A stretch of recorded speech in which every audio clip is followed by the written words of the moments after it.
Hello everyone, welcome to daily facts. तो यहाँ आज हम एक सीरीज शुरू करने वाले हैं जो है आपके पॉलिटिकल साइंस से रिलेटेड।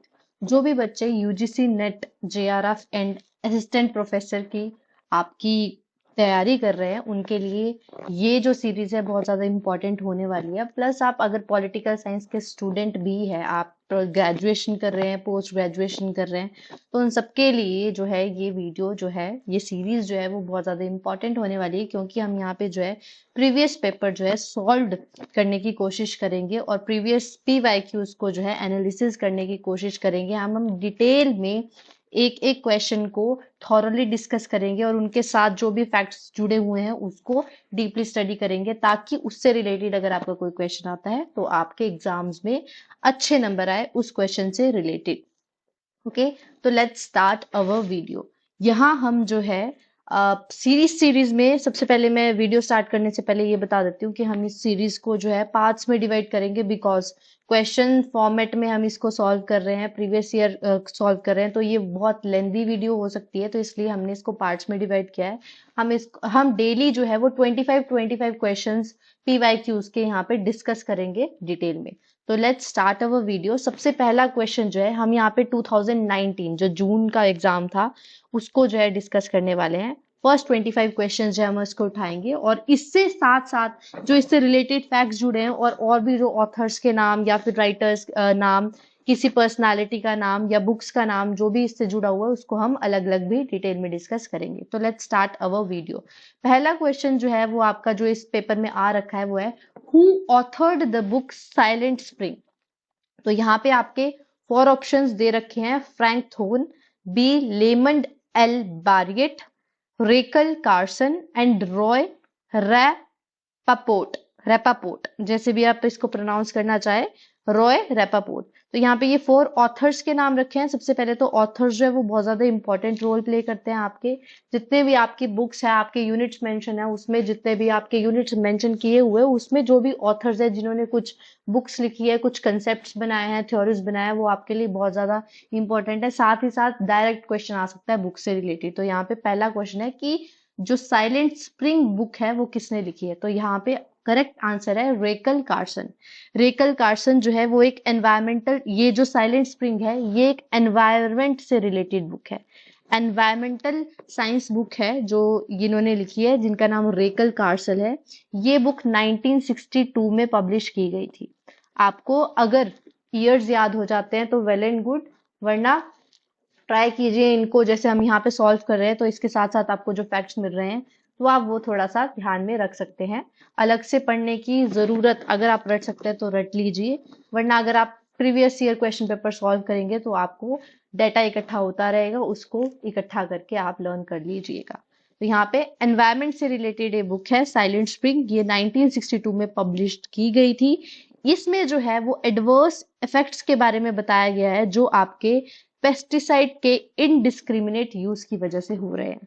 तो साइलेंट स्प्रिंग जो है ये बुक आपकी रेकल कार्सन ने लिखी है। तो राइट आंसर रेकल कार्सन है। रेकल कार्सन, रेचल कार्सन, जैसे भी आप प्रोनाउंस करो।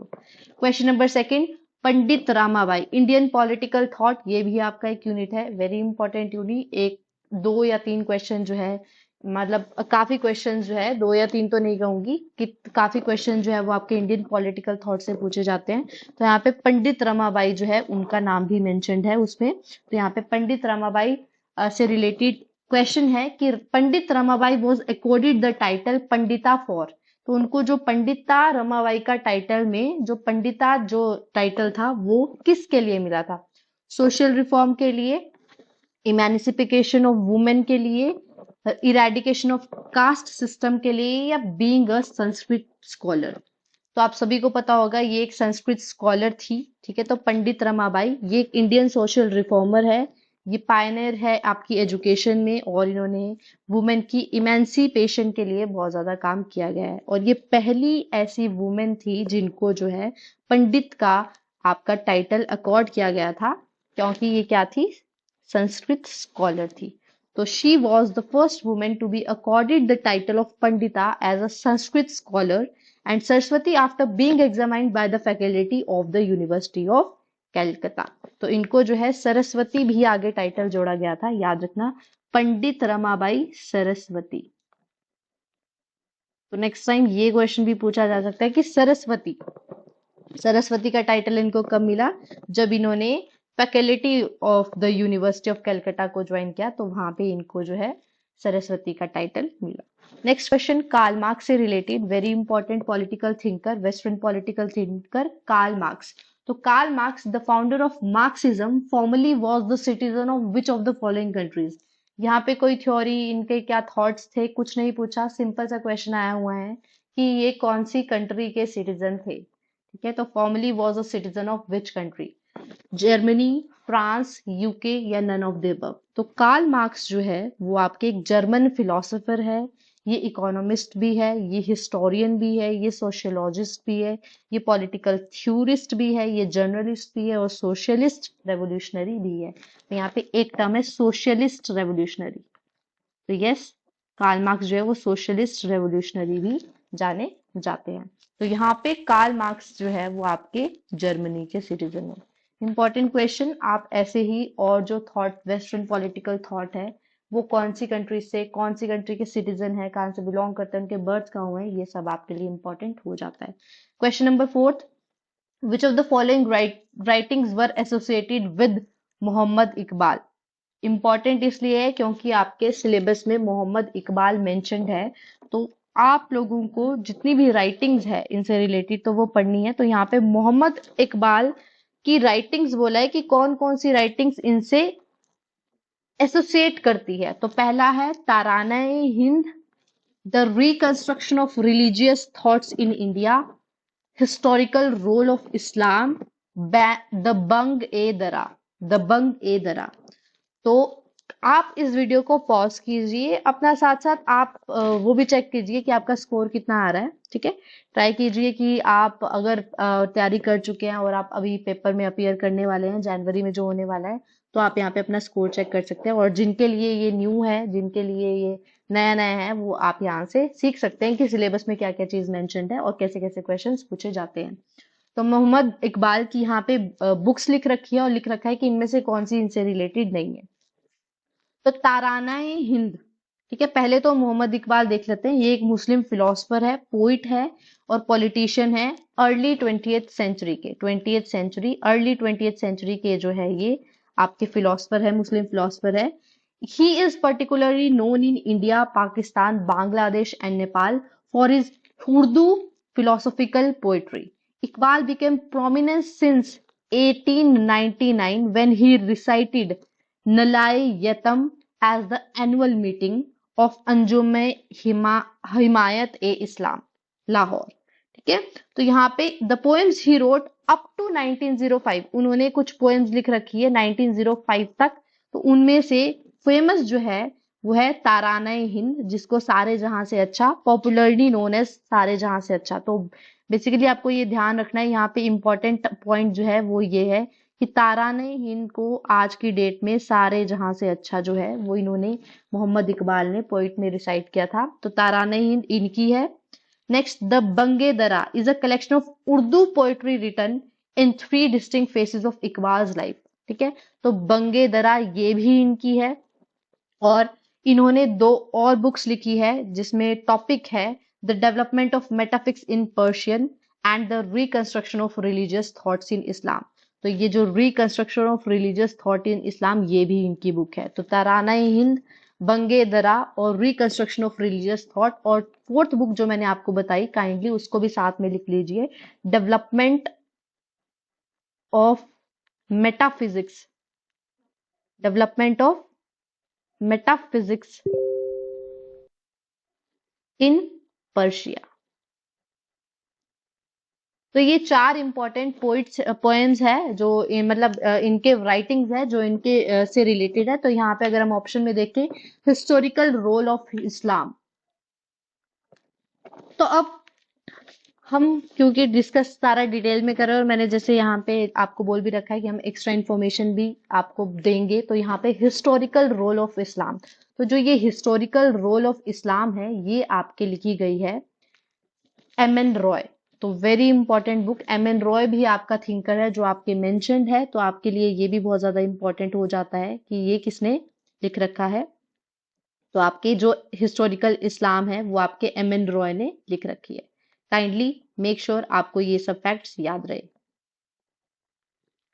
नेक्स्ट चलते हैं हमारे फिफ्थ क्वेश्चन पे। Which of the following newspapers are not related with Tilak. Again Tilak जो है आपके मेंशन्ड है आपके सिलेबस में, और तिलक जो है अगर मॉडर्न हिस्ट्री भी पढ़ते हैं आप, तो यहाँ पे 4 न्यूज़पेपर्स के नाम लिख रखे हैं, केसरी, मराठा, सुधारक एंड हरिजन। अगर आप सभी बहुत फैमिलियर होंगे कि हरिजन जो है वो इनके द्वारा नहीं लिखी गई है। हरिजन जो बुक है वो आपकी किसने लिखी है, पब्लिश की है आपकी गांधी जी। तो पहला तो यहीं से आप इसको एलिमिनेट कर सकते हैं। हरिजन जो है वो गांधी जी की वीकली जर्नल जो था उसका नाम था हरिजन, जो 1933 से स्टार्ट किया गया था। ठीक है, फर्स्ट चीज, इन्होंने ये येरवादा जेल जो थी ब्रिटिश रूल के टाइम में, उस टाइम पे ये शुरू किया था। और ही क्रिएटेड 3 पब्लिकेशंस। यहाँ पे हम महात्मा गांधी जी की बात करें, इन्होंने 3 पब्लिकेशंस दी थी, हरिजन इन इंग्लिश, हरिजन बंधु इन गुजराती एंड हरिजन सेवक इन हिंदी। तो यहाँ पे इन्होंने गुजराती, हिंदी एंड इंग्लिश में जो है इसको जो है पब्लिश किया था। तो यहाँ पे सी डी जो है अगर आपका ऑप्शंस में है तो आप उसको एलिमिनेट कर सकते हैं। तो आपका ऑप्शन सी और ऑप्शन डी तो हट गया। तो यहाँ पे ए एंड बी या बी एंड सी। तो यहाँ पे अगर आपको पता हो तो सुधारक जो है, सुधारक का मतलब होता है रिफॉर्मर, और ये एक न्यूज़पेपर था इंडिया में। ये आपके गोपाल गणेश अगारकर, गोपाल गणेश अगारकर, ठीक है, गोपाल गणेश अगारकर, इनका जो है वो ये एक न्यूज़पेपर है। ठीक है, तो सुधारक जिसका मतलब रिफॉर्मर होता है, was a newspaper in India. It was founded in 1888 by Gopal Ganesh Agarkar who had previously edited Kesari. तो केसरी जो है वो इन्होंने ही आपके जो है वो एडिट किया है। तो ये भी आपका एलिमिनेट हो गया। तो अगर आपका सी भी नहीं है तो यहाँ पे आपका ऑप्शन आता है ए एंड बी, मतलब केसरी एंड मराठा जो है ये न्यूज़पेपर्स है जो आपके तिलक ने लिखे हैं। वेरी इंपॉर्टेंट, आपको ये याद रखना है। ओके, नेक्स्ट क्वेश्चन नंबर 6, यहाँ पे मैच द फॉलोइंग है, तो आपको ये मैच करने हैं। ठीक है, तो आपको यहाँ पे ये बहुत ज्यादा इंपॉर्टेंट टॉपिक है, बुक्स और थिंकर्स। किस थिंकर ने कौन सी बुक लिखी है, किस ऑथर ने कौन सी बुक लिखी है, ये आपके लिए बहुत ज्यादा जरूरी है। और ये सबसे इजी क्वेश्चंस होते हैं, आप एक बार रट लीजिए तो आराम से मैच द फॉलोइंग के थ्रू ये सॉल्व होते हैं। और ये मार्क्स गेनिंग भी होते हैं क्योंकि काफी क्वेश्चन जो है वो इन पे आते हैं। तो एक साइड आपके बुक्स का नाम लिख रखा है और एक साइड थिंकर्स का नाम लिख रखा है।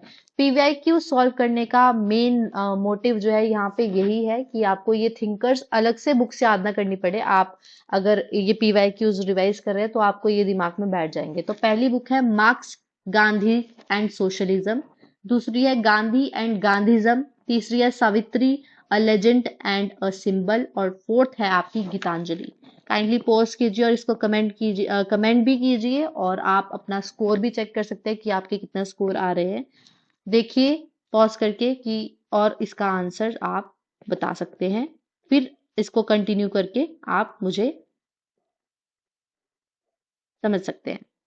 ठीक है, तो यहाँ पे मार्क्स, गांधी एंड सोशलिज्म, ये जो बुक है वो आपके Ram Manohar Lohia, again Ram Manohar Lohia, it is also one of the topics under Indian political thought in your syllabus. तो राम मनोहर लोहिया की बुक है Marx, Gandhi and socialism. Second, Gandhi and Gandhism, Gandhi and Gandhism जो है वो बी आर अम्बेडकर की बुक है। तो बी आर अम्बेडकर ने बुक लिखी है Gandhi and Gandhism. Third, Savitri, a legend and a symbol, ये औरबिंदो ने लिखी है। अगेन ये भी आपके पॉलिटिकल इंडियन पॉलिटिकल थॉट्स में ये थिंकर भी मेंशन्ड है आपके सिलेबस में। तो औरबिंदो ने लिखी है सावित्री। और गीतांजलि रविंद्रनाथ टैगोर, अगर वेरी फेमिलियर गीतांजलि, तो हम बेसिक उसमें भी पढ़ते हैं, आपके बहुत सारी बुक्स है जिसमें रविंद्रनाथ टैगोर की गीतांजलि की बुक जो है वो मेंशन्ड है। तो अगर यहाँ पे किसी को थोड़ा सा गेस भी मारना था, अगर उसको सावित्री भी पता होता तो वो आराम से ये क्वेश्चन सॉल्व कर सकता था। तो यहाँ पे मेनली मोटिव आपके ऐसे क्वेश्चन सॉल्व करने का यही है कि आपको इन चारों में से क्या पता किसी और क्वेश्चन में इन चारों में से कोई बुक आ जाए और वहां पे ऐसा आपको स्टेटमेंट फॉर्म में या ऑप्शन जो आंसर में वो ऐसे हो कि आप उस एक आंसर क्वेश्चन एक टॉपिक से जो है वो पूरा आंसर आप एलिमिनेशन मेथड के थ्रू कर सके, तो इसलिए ये इंपॉर्टेंट हो जाता है पीवाईक्यूज का कंसेप्ट। ठीक है, तो यहाँ पे गीतांजलि आपकी लिखी है रविंद्रनाथ टैगोर ने। मार्क्स गांधी एंड सोशलिज्म होगी राम मनोहर लोहिया। गांधी एंड गांधीज्म होगी B R Ambedkar. And Savitri a legend and a symbol ये लिखी है औरबिंदो ने। तो important question. Let's move to a next question. Match list one and list two. यहाँ पे कुछ कंसेप्ट दे रखे हैं। Late capitalism, deconstructionism, collapse of grand narrative and concept of knowledge and power. देखो यहाँ पे जो बच्चे तैयारी कर रहे हैं उन्होंने एक इसमें से सुना बहुत ज्यादा, अगर हम माने आज की डेट पे ये बहुत ही बारी क्वेश्चन में रिपीटेटिव है, आपको कहीं ना कहीं में ये मिल जाएगा concept of knowledge and power. तो नॉलेज एंड पावर का जो कंसेप्ट है वो आपका माइकल फुकॉल्ट ने दिया हुआ है।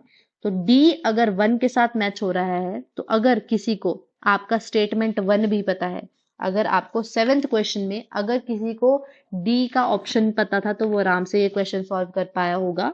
तो concept of knowledge and power जो है वो माइकल फॉल्ट ने दिया है। तो यहाँ पे आपके ऑप्शंस में एक ही ऐसा स्टेटमेंट है ए जिसमें आपकी डी जो है वो वन के साथ मैच है। तो यहाँ पे करेक्ट ऑप्शन जो है वो आपका ए है, ए इसका आंसर है। बट फिर भी हम क्योंकि स्टडी कर रहे हैं, हमको एग्जाम्स में टॉपिक्स क्लियर करने हैं, तो हम यहाँ पे देख लेते हैं कि लेट कैपिटलिज्म जो है वो आपके फ्रेडरिक जेम्सन ने दिया है। डीकंस्ट्रक्शनिज्म वेरी इंपॉर्टेंट, ये आपको अलग से भी किसी स्टेटमेंट में या सिंपल एक फैक्चुअल में पूछा जा सकता है कि डीकंस्ट्रक्शनिज्म जो है वो किससे रिलेटेड है, वो आपका जैक दरिदा से रिलेटेड है, Jacques Derrida. Collapse of grand narrative, ये भी बहुत बार एग्जाम में आ चुका है क्वेश्चन कि ग्रैंड नरेटिव थ्योरी, जो कोलैप्स ऑफ ग्रैंड नरेटिव जो नरेटिव का कंसेप्ट था उसका जो कोलैप्स है वो किसने बताया है, लियोटार्ड। ठीक है, लियोटार्ड, लियोर्ड जैसे भी आप प्रोनाउंस करो। तो very important, collapse of grand narrative ज्यादातर क्वेश्चन में पूछा जाता है। डीकंस्ट्रक्टिज्म भी, डीकंस्ट्रक्शनिज्म भी पूछा गया है। तो आपको ये पॉइंट्स याद रखने हैं। यहाँ पे एक फ्रेडरिक जेम्सन का जो कंसेप्ट है लेट कैपिटलिज्म, ये थोड़ा नया है, तो इसको आप रिमेंबर करके रखिए। Question number 8, how many prakritis of Mandal theory of state are enumerated by Kautilya. Again Kautilya जो है वो बहुत इंपॉर्टेंट टॉपिक है आपका, ये भी एक पॉलिटिकल थिंकर है जो आपके सिलेबस में मेंशन्ड है। तो यहाँ पे पूछ रखा है कि कितनी प्रकृतिज है मंडल थ्योरीज की स्टेट की जो कौटिल्य ने आपकी एन्यूमरेट की है। तो आपके ऑप्शन है 60, 68, 70 या 72। तो अगर आपको इसका कंसेप्ट समझना है तो आपको ये समझना होगा कि कौटिल्य जो है उन्होंने अपनी अर्थशास्त्र में राजमंडल और सर्कल्स ऑफ स्टेट और सद्गुण और सिक्स फोल्ड डिप्लोमेसी पॉलिसी को एक्सप्लेन किया है। सिक्स फोल्ड, आपको ये भी याद रखना है कितनी, सिक्स फोल्ड डिप्लोमेसी को जो है वो बताया है। तो Rajmandal theory consist of 4 principal types of state. तो इनकी जो राजमंडल की थ्योरी है उसमें 4 टाइप्स ऑफ स्टेट है। सबसे पहले विजिगिशु, सेकंड अरी, थर्ड मध्यम एंड योर फोर्थ उदासीन। तो आपको ये भी याद रखना है कि 4 टाइप्स ऑफ स्टेट्स है जो इन्होंने अपनी राजमंडल थ्योरी में दी है, और हर एक की each of them has an ally, एक हर एक का एक अलाय है और अलाय का अलाय है, दोस्त का दोस्त।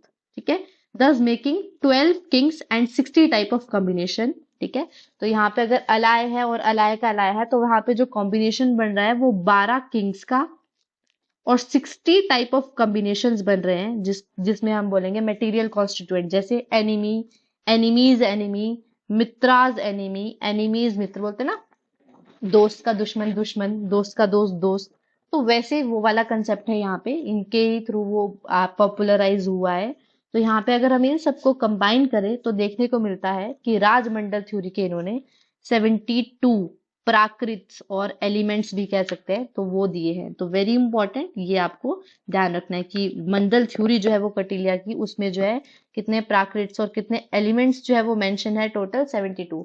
मतलब आगे से आगे एनिमी का एनिमी, एनिमी का मित्र, ठीक है, मित्राज मित्र, ऐसे चलते गए हैं आगे। तो ये सारे जो कॉम्बिनेशन है तो 60 प्लस 60 कॉम्बिनेशन है और 12 किंग है, तो 272। तो यहाँ पे इनको जो कंबाइन करके 72 एलिमेंट्स आपके आए हैं। Next question number 9, who is the writer of the book a great and terrible world. Again book का क्वेश्चन है, तो बुक का क्वेश्चन है तो ये इंपॉर्टेंट हो जाता है। तो यहाँ पे 4 आपकी स्टेटमेंट नाम दे रखे हैं, एंटोनियो ग्रामशी, हना एरेडन, Hegel and John Rawls. Please pronunciation सब अपने हिसाब से करते हैं, तो काइंडली सॉरी अगर आपका प्रोनाउंसिएशन कोई कुछ गड़बड़ लग रही है। आप बस अब क्वेश्चंस पे फोकस कीजिए और अपने आंसर्स सॉल्व करने में कोशिश ध्यान देना। तो सॉरी अगर आपको प्रोनाउंसिएशन थोड़ी गलत लगेगी, ठीक है। तो यहाँ पे 4 नाम दे रखे हैं, चारों के चारों इंपॉर्टेंट है, इनकी बुक्स बहुत ज्यादा इंपॉर्टेंट है, आपको लर्न करनी ही पड़ेगी। तो यहाँ पे जो बुक दे रखे हैं वो है a great and terrible world. तो a great and terrible book के जो राइटर है वो आपके एंटोनियो ग्रामशी, ग्रामशी जो है उन्होंने ये बुक लिख रखी है, ठीक है। Very important. तो आपको याद रखना है कि ये जो है बुक जो है a great and terrible. Again आपके क्वेश्चन जो है इससे रिलेटेड आ सकता है, अगर सिंपल वन स्टेटमेंट में नहीं आया आपका मैच द फॉलोइंग में आ सकता है, और क्या पता एक ही क्वेश्चन एक ही आप स्टेटमेंट से आपका आंसर एलिमिनेशन मेथड से अटेम्प्ट कर सके। तो a great and terrible world ये ग्रामशी ने लिखी है। Next 10th, Agganna Sutta is the, what is Agganna Sutta. 27th Sutta of Digha Nikaya का, 27th सूत ऑफ मझिमा निकाय का, 26th सूत ऑफ संयुता निकाय और 27th सूत ऑफ अगुत्रा निकाय, ठीक है। तो यहाँ पे ये क्वेश्चन अगेन इंपॉर्टेंट है। तो यहाँ पे अगना सुत्ता जो है वो 27th सूत है आपका, सुता सूत जैसे भी, तो 27th सूत ऑफ दीघा निकाय कलेक्शन। तो ये 27th सूत है आपका दीघा निकाय करेक्शन। तो सूत जो है वो क्या डिस्क्राइब करता है, discourse imparted by the Buddha to 2 Brahmins, ठीक है। जो आपके डिस्कोर्स बुद्धा ने दिया था 2 ब्राह्मण जिनका नाम थे बृद्धवजा और वसेथा, वसेथ एंड भरद्वज, भारद्वाज, सॉरी भारद्वाज, ठीक है। इन दो ब्राह्मण्स को जो सूत है वो डिस्क्राइब करते हैं डिस्कोर्स जो बुद्धा ने इन 2 ब्राह्मण्स को दिए थे।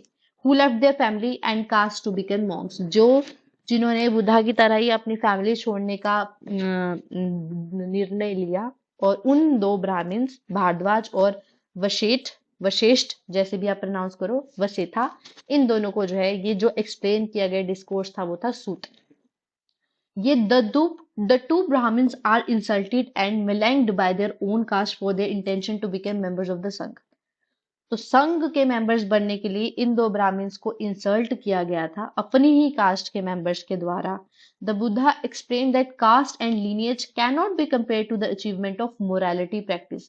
तो उन्होंने बुद्धा ने यहाँ पे इनको बताया कि कास्ट और आपकी जो लीनिएज है उसको हम कंपेयर नहीं कर सकते मोरालिटी प्रैक्टिस से और धर्म से, ठीक है। तो यहाँ पे as anyone from the 4 caste can become a monk, कि कोई भी 4 कास्ट, बुद्धा के अकॉर्डिंग कास्ट मैटर नहीं करती थी। उन्होंने बोला किसी भी 4 कास्ट का जो इंसान है वो आपका जो है वो मॉन्क बन सकता है और आपके वो जो अरहंत की स्टेज है वो जो है वो रीच कर सकता है, ठीक है। तो यहाँ पे इंपॉर्टेंट है और ये याद रखना है कि अगना सुत्ता जो है वो 27 सुत्ता या सूत है आपका दीघ निकाय का। वेरी इंपॉर्टेंट, यहाँ पे 2 आप इनके ब्राह्मण्स के नाम भी याद कर सकते हैं। Next question number 11, making someone better without making others worse is associated with which one of the following. Very important question, again and again आपको आंसर्स में भी इस्तेमाल कर सकते हैं जो बच्चे पॉलिटिकल साइंस के ऑप्शनल पढ़ रहे हैं, तो ये बहुत ज्यादा इंपॉर्टेंट है। तो making someone better without making someone worse, तो ये जो है वो किसकी स्टेटमेंट है,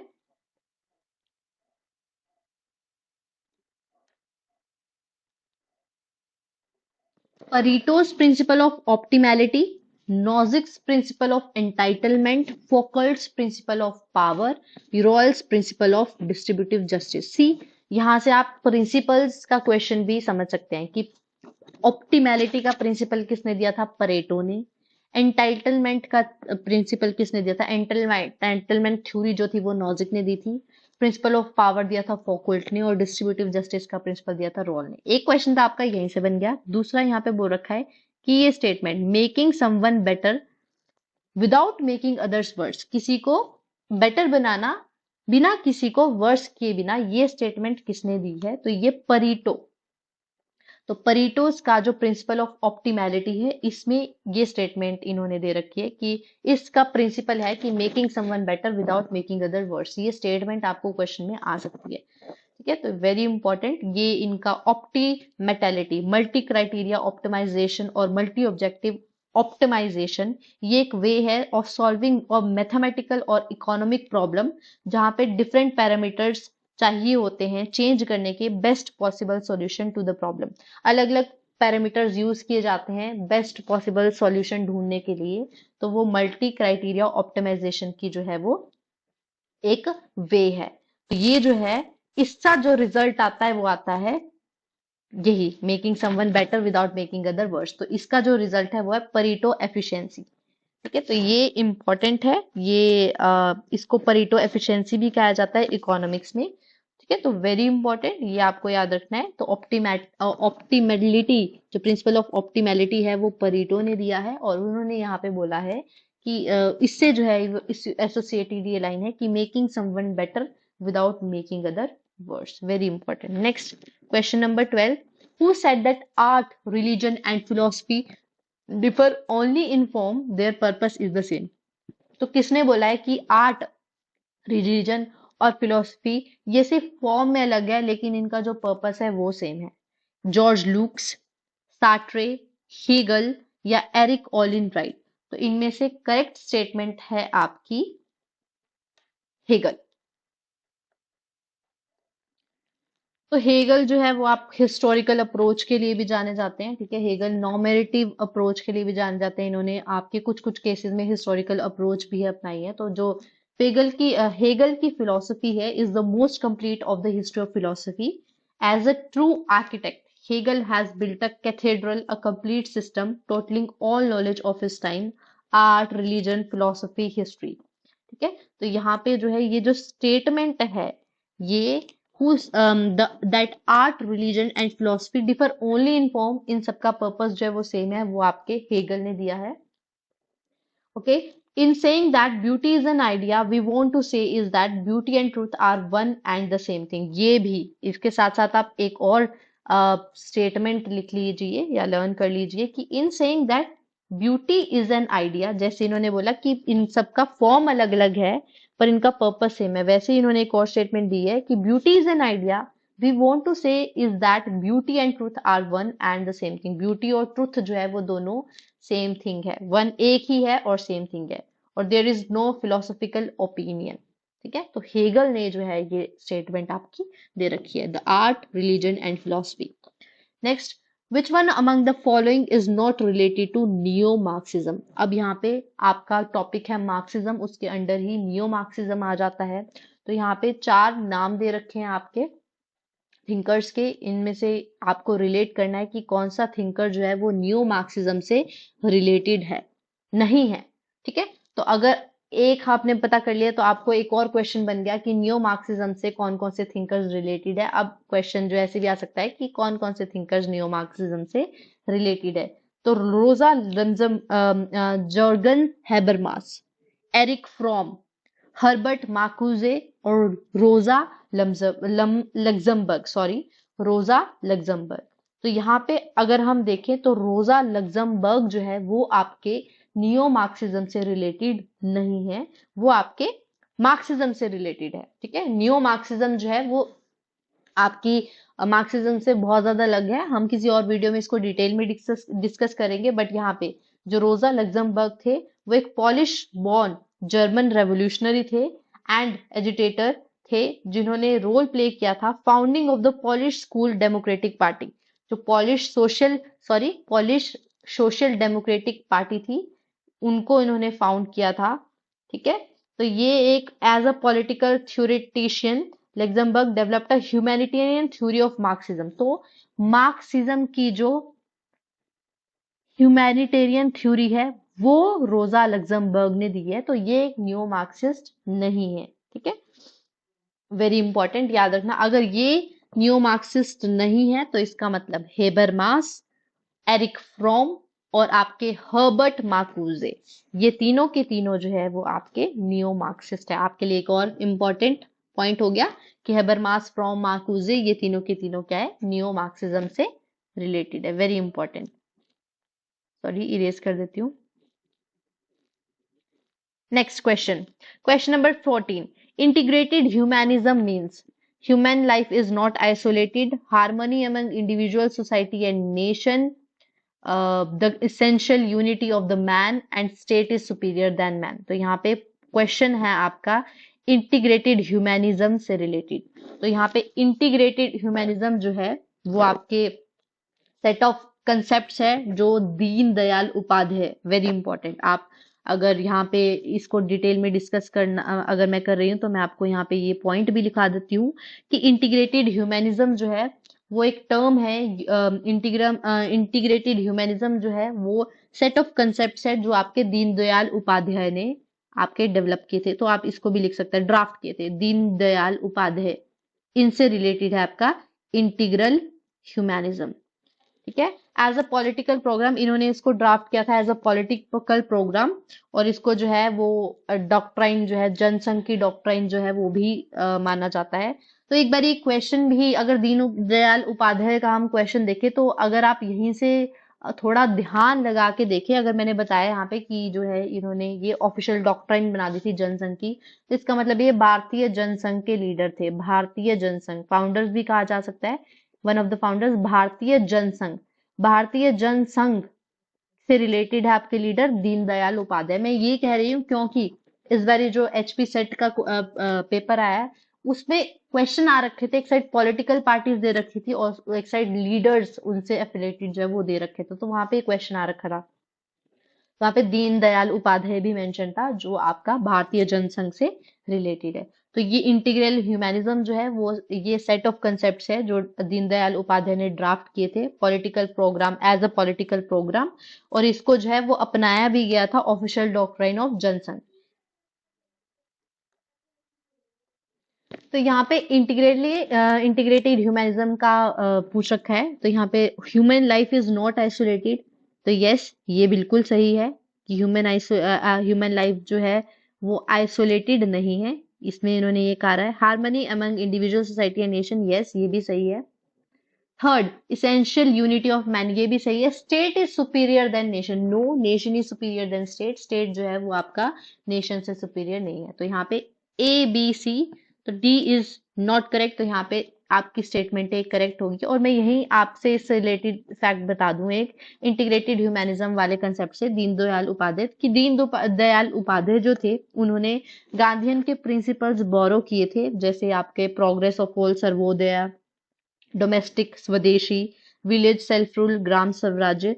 तो एक आपके थिंकर या आदमी है कह लो, रिचर्ड फॉक्स रिचर्ड फॉक्स, इन्होंने गांधी के आपके आइडियाज वगैरह जो है वो आपके अपने थ्योरी में या जो भी आप कह ले उसमें दिए थे।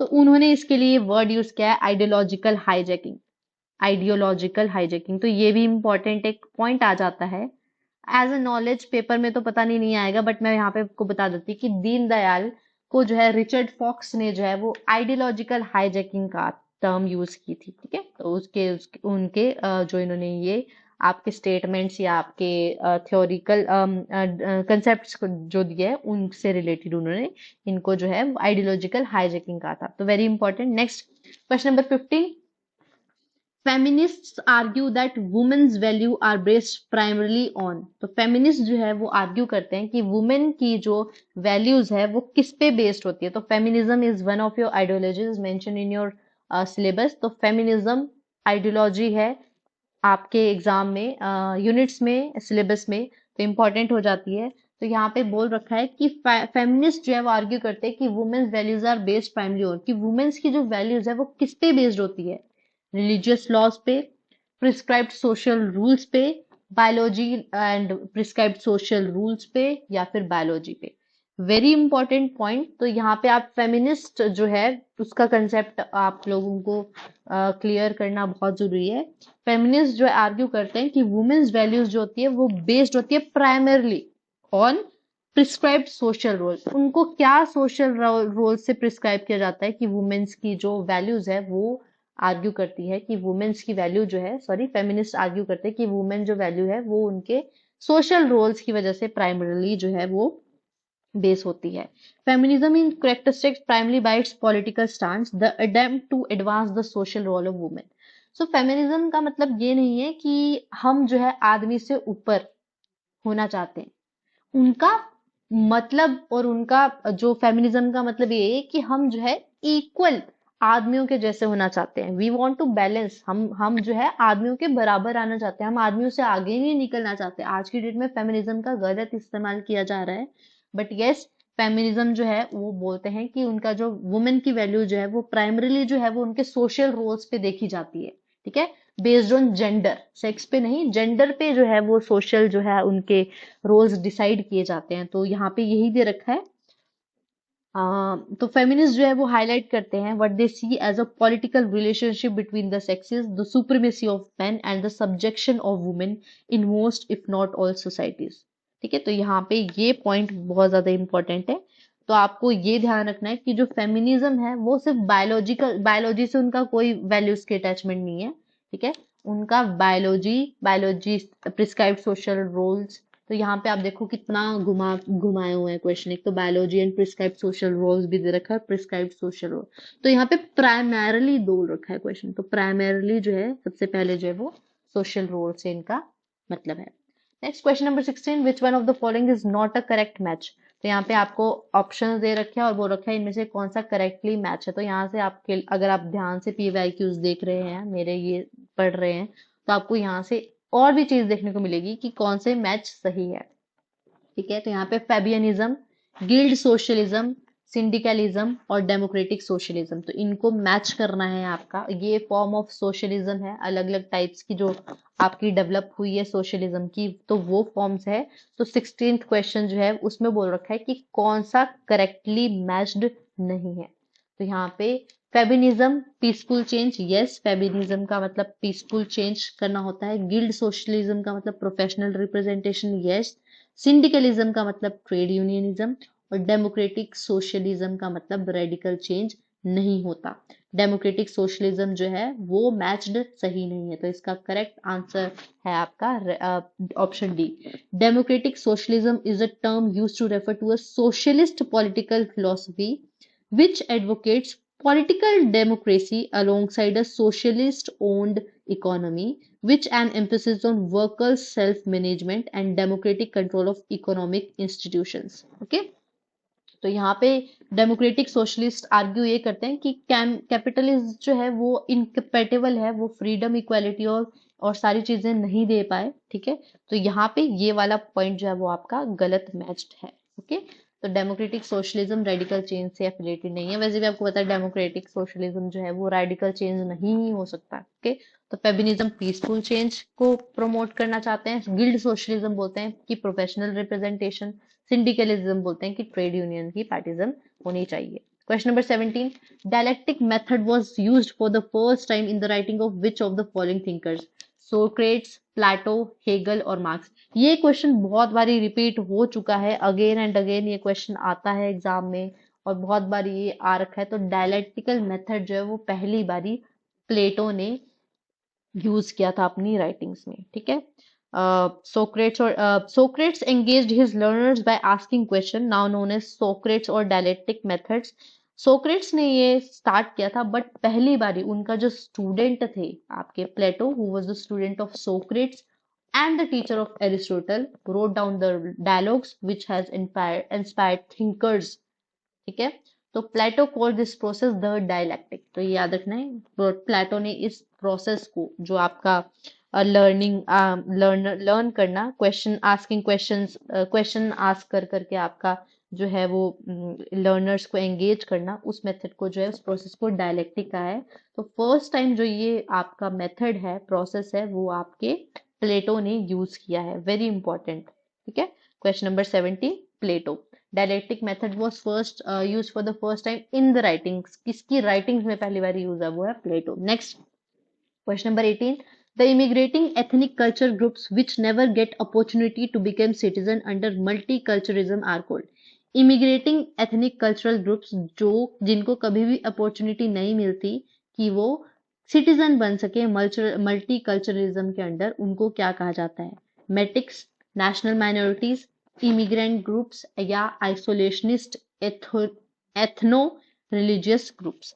तो इसका राइट आंसर है metics. Very important, metics. A metic is a term that refers primarily to a non-citizen person permanently dwelling in Athens between 500 to 400 BC। तो जो नॉन सिटीजन पर्सन थे जो आपके एथेंस में रहते थे, उनको जो है वो मेटिक्स का टर्म दिया गया है। ठीक है। A time in which foreigners were welcome to settle in the city because of their positive impact. Most metics were either immigrants from other parts of the Greece, children of either of the two categories of people, freed slave। ठीक है। तो metics were found in most state except Sparta. तो metics जो है वो आपके सारी जगह मिलते थे एक्सेप्ट स्पार्टा में। तो immigrating ethnic cultural groups which never get opportunity to become citizen under multiculturalism, उनको कहते हैं मेटिक्स। ठीक है, very important.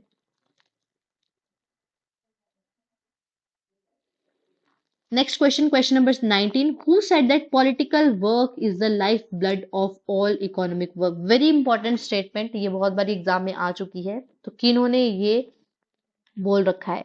Who said that the political work is the lifeblood of all economic work? John Rawls, Mao Zedong, Karl Marx और Frank Fanon. ये चारों के चारों जो है वो बहुत इंपॉर्टेंट थिंकर्स है आपके एग्जाम पॉइंट ऑफ व्यू से। तो यहाँ पे ये जो स्टेटमेंट है वो माओ जेडोंग ने दी रखी है। Mao Zedong's political work is the life blood of all economic work. Mao Zedong ने कहा है कि political work is the life blood of all economic work. ठीक है, very important. Next, 20th question. Given below are two statements, one labeled as assertion and the other labeled as reason. First, according to Gandhi, political divorce from religion is a death trap. Gandhi के according politics जो है अगर उसको religion से अलग कर दिया जाता है तो वो एक डेथ ट्रैप है। दूसरा, the entry of religion into politics is necessary because without religion it may take communal colour. कि पॉलिटिक्स में रिलीजियस का आना बहुत जरूरी है क्योंकि उसके बिना जो है ये कॉम्युनल कलर ले लेता है। तो इसमें से कौन सी जो है आपकी असर्शन और रीजनिंग से रिलेटेड जो है वो आंसर सही है? तो यहाँ पे ये जो क्वेश्चन है 20th क्वेश्चन, इसको पॉज करके आप आंसर करने की ट्राई कीजिए। तो यहाँ पे दोनों स्टेटमेंट गलत है। गांधी जी जो थे उन्होंने पॉलिटिक्स और रिलीजियस को साथ जोड़ा है। ठीक है, द प्रिंसिपल्स ऑफ जैसे ट्रूथ और नॉन वायलेंस हो गए जो गांधी के पॉलिटिकल एक्टिविटी के जो है वो पेवेट माने जाते हैं, वो बेसिकली जो है वो रिलीजियस प्रिंसिपल है। ठीक है, इन्होंने इनको प्रिंसिपल्स को स्पिरिचुअलाइजेशन टू डे लाइफ में बोला है कि स्पिरिचुअलिटी अगर वो करनी है तो उनको जो है लोगों को ट्रूथ और नॉन वायलेंस के पाथ पर चलना होगा। तो वो जो ट्रूथ एंड नॉन वायलेंस का कंसेप्ट है ये गांधी जी जो है वो बेसिकली डील करता है रिलीजियस प्रिंसिपल से। ठीक है, तो by this he wanted to show that there is nothing bad about politics. वो भी ये बताना चाहते हैं कि पॉलिटिक्स जो है वो बिल्कुल गलत नहीं है if it was guided by moral and religious principle. अगर पॉलिटिक्स मॉरल और रिलीजियस प्रिंसिपल पे चलती है तो वो गलत नहीं है। तो मतलब यहाँ पे जो रिलीजियस प्रिंसिपल है ट्रूथ एंड वायलेंस, अगर ऐसे जो है पॉलिटिक्स की जाएगी तो वो बिल्कुल गलत नहीं है। उन्होंने कहा है for me there is no politics divide of religion, politics benefit of religion is a death trap because it kills the soul. तो आपको ये स्टेटमेंट याद रखनी है कि ये स्टेटमेंट जो है वो गांधी की है कि politics divorced from religion is a death trap. Very important. Okay, तो गांधी जी ने जो है वो पॉलिटिक्स को रिलीजन से सेपरेट नहीं किया है। रिलीजन जो है वो आपका बहुत इंपॉर्टेंट रोल प्ले करता है पॉलिटिक्स में, ताकि बंदा इंसान जो है वो आपका मॉरल और रिलीजियस मॉरली जो है वो करेक्ट रहे। ठीक है, question number 21। Given following are two statement, again assertion and reasoning based question. Assertion A, in Machiavellian thought end justifies the mean. दूसरा, the key objective of the prince was to bring unity and integrity of the state. Again this is very important question. Machiavelli जो है वो आपके western political thinker जो है वो बहुत ज्यादा इंपॉर्टेंट है। मैक्सिमम क्वेश्चन जो है वो मैकियावेली पे पूछे जाते हैं। तो जो 21st क्वेश्चन है उसका जो आंसर है वो भी आपका ए है। दोनों की दोनों स्टेटमेंट है मैकेवलियन के थॉट के according and justify the means, जो स्टेट है वो कुछ भी कर सकती है अपने उसको बचाने के लिए, ठीक है, unity of integrity of the state को बचाने के लिए जो की ऑब्जेक्टिव है वो यही है कि एंड जो है वो जस्टिफाई करेगा आपका मीन्स को, ठीक है। Because the key objective of prince was to bring integrity, ये दोनों लाइन ऐसे ही चल रही है कि इन मैकेवलीज थॉट एंड जो है वो मीन्स को जस्टिफाई करता है, because the key objective of the prince was to bring unity and integrity of the state. State की यूनिटी एंड इंटेग्रिटी मेंटेन करना जो है वो एंड है, और उसको इंटेग्रिटी और यूनिटी को मेंटेन करने के लिए अगर प्रिंस कुछ गलत भी करता है, किसी को मारता है, पनिश करता है, तो वो सही है, मतलब एंड जो है वो मीन्स को जस्टिफाई कर रहा है। वेरी इंपॉर्टेंट, ठीक है, याद रखना। Machiavelli did condone the use of immoral और विकेड वेज, उसने इमोरल वेज को जो है वो तो माना है कि वो नहीं होना चाहिए। To him the end was important which could be attend by any means, okay. तो this is very important, end justify the mean, this is very very very important. आपके means justify the end, okay, end justify the, Gandhi ji के according means justify the, means and end दोनों जो है वो सही होने चाहिए, यहाँ पे एंड जस्टिफाई द मीन्स में कैवली। Next 22nd question, again Gandhi ji पे क्वेश्चन है। गांधी बिलीव्स इन, अगेन देखो वही क्वेश्चन आ गया जैसा मैं बता रही हूँ, ठीक है। तो नेक्स्ट क्वेश्चन वैसे ही रिलेटेड है कि एंड जस्टिफाई करता है मीन्स को, मीन जस्टिफाई करता है एंड को, neither and justify means nor means justify and D and means both should be justified. Very important point यहाँ पे गांधी जी बोलते हैं कि आपके दोनों के दोनों एंड और मीन्स जो होने चाहिए दोनों जस्टिफाइड होने चाहिए, मॉरली करेक्ट होने चाहिए, ठीक है। आप मीन्स कुछ ऐसा गलत ना इस्तेमाल कर दें कि जिससे आपका एंड तो सही हो जाए लेकिन मतलब वो कईयों के तरफ से सही ना हो। तो यहाँ पे बोलते हैं कि मीन्स भी सही होना चाहिए और एंड भी सही होना चाहिए, and means both should be justified, दोनों हो जस्टिफाई किया जाए। तो Gandhi ji seems to stand almost alone among social and political thinkers in his firm rejection of the rigid dichotomy between end and means।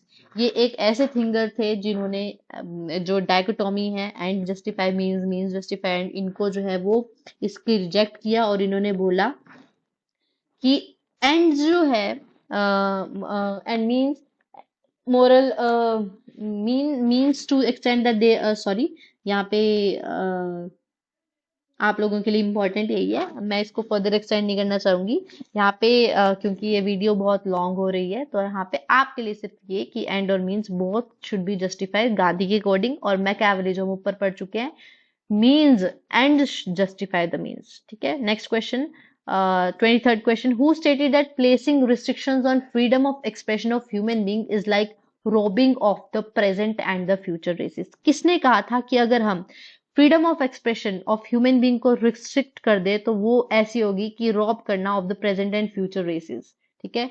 तो जेएस मिल ने, लॉक ने, ईजा barley ने और एफ ए हैक। तो वेरी इंपॉर्टेंट, तो जेएस मिल जो थे वो आपके freedom of expression of human beings से बहुत ज्यादा फ्रीडम ऑफ एक्सप्रेशन को बहुत ज्यादा इंपॉर्टेंस देते हैं। तो जेएस मिल जो है इसका राइट आंसर है। इन्होंने ये भी बोल रखा है कि liberty of conscience, liberty of to express and publish one's opinion, liberty to live as one pleased and freedom of association are essential for the meaningful life. इनके according if all mankind minus one were of one opinion, mankind would be no more justifying in silencing in one person. तो if he had the power would be justified in silencing man का। वो बोल रहा है कि अगर एक का ओपिनियन भी बाकियों के ओपिनियन से अलग हो तब भी हम उसके ओपिनियन को कंसीडर करेंगे, अगर चाहे वो गलत हो, ठीक है। तो यहाँ पे ये इंपॉर्टेंट है कि यहाँ पे जो फ्रीडम ऑफ एक्सप्रेशन का जो ह्यूमन बीइंग का वो है वो किसने दिया है, जेएस मिल ने। तो ये यहाँ पे एक इंडिविजुअल के ओपिनियन को भी बहुत ज्यादा इंपॉर्टेंस देते हैं, चाहे वो बाकी सारे एक साइड कुछ बोल रहे हो और एक का ओपिनियन अलग हो, तो उन्होंने यहाँ पे जो है वो भी जस्टिफाई किया है। वेरी इंपॉर्टेंट, ठीक है। तो मिल जो है वो आपके freedom of thought and expression को जो है वो डिफेंड करते हैं, ठीक है। Next second last question, black skin white skin is written by, very important question, Gramsci, Hannah Arendt, France Fanon और वोल्स्टोनक्राफ्ट। तो ब्लैक स्किन व्हाइट स्किन जो है ये बुक है आपकी फ्रांस फैनोन की, ठीक है। फ्रांस फैनोन जो है वो एक रेवोल्यूशनरी है जो आपके फ्रेंच कॉलोनी में बोर्न हुए हैं। मार्टिन की ऐसे कुछ करके उस कॉलोनी का नाम है। तो इन्होंने जो है वो कॉलोनाइजेशन कॉलोनियलिज्म और ऑपरेशन के जो इफेक्ट्स है वो अपने इस बुक में black skin white skin mask, और एक और इनकी बुक का नाम है, आप लिख सकते हैं साथ में ही, very important, wretched of the earth, wretched of the earth. ये दो इंपॉर्टेंट बुक्स है जो आपकी फ्रेंड्स फैनन से रिलेटेड है। इन दोनों बुक्स में इन्होंने कॉलोनियलिज्म और ऑपरेशन जैसे हो रहा था उसके ऊपर लिखा है। Last question of the day, the English think they are free only during the election of members of the parliament. English को लगता है कि वो फ्री है, पर वो फ्री तभी होते हैं जब आपके इलेक्शंस होते हैं पार्लियामेंट के मेंबर से। Very important statement, very very important statement, और ये बहुत बार एग्जाम में आ भी चुकी है। तो जेएस मिल, ग्रीन, लॉक और रॉश, तो यहाँ पे ये जो स्टेटमेंट है वो आपकी जीन जैकस रॉश के द्वारा दी गई है। उन्होंने अपनी द सोशल कॉन्ट्रैक्ट में ये स्टेटमेंट दिया। तो आपको ये भी पूछा जाता है कि ये जो लाइन है वो रॉश ने कौन सी अपनी बुक में लिखी है। तो द सोशल कॉन्ट्रैक्ट में उन्होंने लिखा है, the English thinkers they are free only when there is elections of the member of parliament. As soon as they are elected, slavery overtakes it and it is nothing. मतलब as soon as elections, slavery overtakes it. मतलब ऐसे तो वो free नहीं है, slavery में ही है, पर वो फ्री तभी होते हैं जब आपके पार्लियामेंट के इलेक्शंस हो रहे होते हैं। These are your 25 questions of your previous year question paper 2019 UGC net political science.